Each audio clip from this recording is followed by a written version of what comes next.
You're watching German Gyan. My name is Nidhi Jain, and guys, today we are up with the German news. As you all know, today is Wednesday, so we are up with the German news.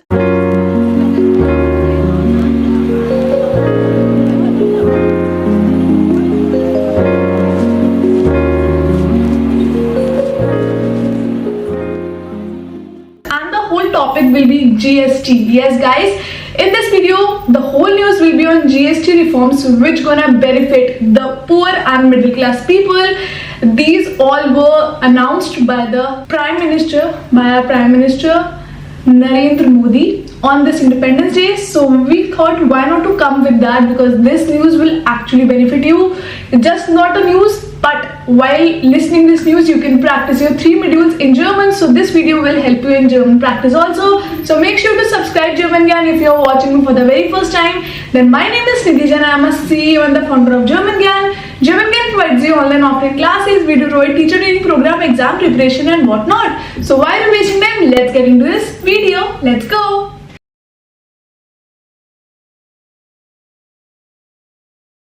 This news is about the Indian government's upcoming GST reform, which aims to simplify tax rates and compliances. Most goods in the 28% GST slab will be shifted to 18%, while a few sin goods will go to 40%. The reform is expected to benefit the poor, middle class, traders, and entrepreneurs by reducing taxes and making the system more consumer friendly. The government believes this will boost the economy and increase compliance with the changes planned before Diwali. Indien bereitet sich auf eine der größten Veränderungen seines Steuersystems seit der Einführung der GST im Jahr 2017 vor. Die Regierung hat eine umfassende Reform der Goods and Service Tax angekündigt. Die Erleichterungen für die Armen, die Mittelschicht, Händler, Unternehmer und Unternehmen verspricht. Diese Reform wird als Diwali-Doppelbonus bezeichnet und soll die indische Wirtschaft, das Konsumerverhalten und sogar die Aktienmärkte neu gestalten.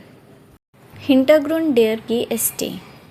Die GST wurde im Juli 2017 mit dem Ziel eingeführt, mehrere indirekte Steuern durch ein einheitliches Steuersystem zu ersetzen. Ursprünglich gab es bei der GST 4 Hauptstufen: 5%, 12%, 18% und 28% sowie Sonderabgaben. Im Laufe der Zeit äußerten viele Interessengruppen Bedenken. Mehrere Steuersätze sorgten für Verwirrung. Die Einhaltung der Vorschriften war für kleine Händler und Unternehmen eine Belastung. Höhere Preise für mehrere wichtige Güter und Güter der Mittelklasse führten zu einem Rückgang der Verbrauchernachfrage. Nach 8 Jahren Erfahrung hat die Regierung beschlossen, das System zu vereinfachen und zu rationalisieren. Die Reform im Detail. Das neue GST-System sieht Folgendes vor: 2 Hauptstufen, 5% und 18%. Eine Sonderstufe von 40% für Luxus- und Sündenartikel wie Tabak, Zigaretten und Pan Masala. Wichtigste Punkte: Fast alle Artikel in der 12% Klasse werden in die 5 Klasse verschoben, wodurch viele Artikel des täglichen Bedarfs günstiger werden. Rund 90% der derzeit in der 28% Klasse enthaltenen Waren werden in die 18% Klasse verschoben, wodurch die Kosten für Autos, Haushaltsgeräte und Zemente sinken. Bei Versicherungsprämien könnte die GST auf 0 bis 5% gesenkt werden, wodurch Kranken und Lebensversicherungen erschwinglicher werden. Kleinwagen werden voraussichtlich von der 28% Steuerklasse in die 18% Steuerklasse verschoben, was der Automobilindustrie einen großen Schub geben wird. Auswirkungen auf Verbraucher. Tägliche Haushaltsartikel wie Lebensmittel, Kleidung und Schuhe werden günstiger. Versicherungs- und Gesundheitskosten werden sinken, was Familien und Einzelpersonen zugute kommt. Bei Autos, Zweirädern und Elektrofahrzeugen könnte es zu erheblichen Preissenkungen kommen. Insgesamt werden Familien der Mittelschicht eine direkte Entlastung ihrer monatlichen Ausgaben spüren, insbesondere während der Festtage. Auswirkungen auf Unternehmen. Kleine Händler und Unternehmer profitieren von einfacheren Compliance-Anforderungen und weniger Steuersätzen. Hersteller in Branchen wie Zement, Textilien, FMCG und Automobil werden wahrscheinlich einen Anstieg der Nachfrage verzeichnen. KMU und Startups werden es aufgrund weniger Steuerklassen einfacher haben, GST-Erklärungen einzureichen. Große Unternehmen in den Bereichen FMCG, Automobil, Versicherungen, Hotels und Elektronik werden voraussichtlich davon profitieren. Reaktion der Aktienmärkte. Die Aktienmärkte reagiert positiv auf die Ankündigung, wobei Sensex und Nifty stark anzogen. Automobilaktien wie Maruti Suzuki und Hyundai verzeichneten einen starken Aufschwung. FMCG-Unternehmen wie Hindustan Unilever, Nestle India und Dabur legten um 4 bis 7% zu.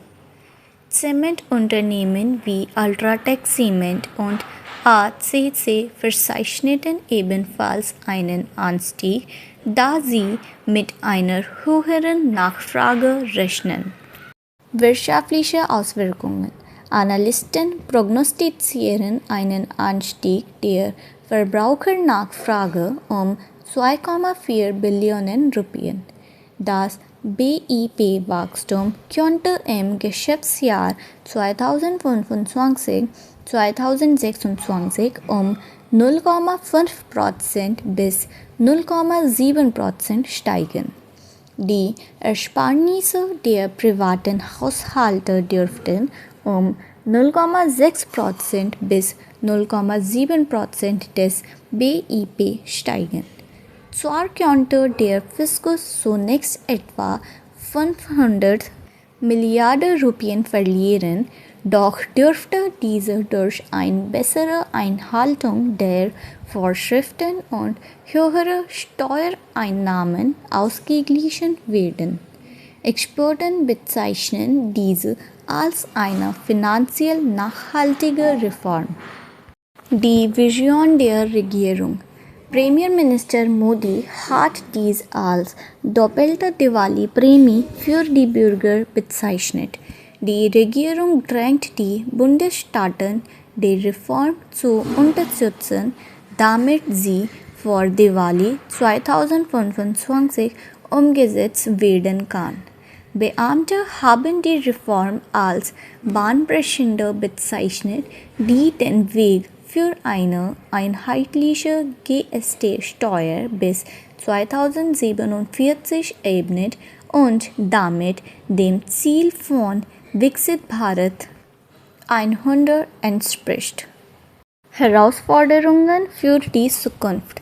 Einige Bundesstaaten könnten sich gegen die Reform wehren, da sie kurzfristige Einnahmeverluste befürchten.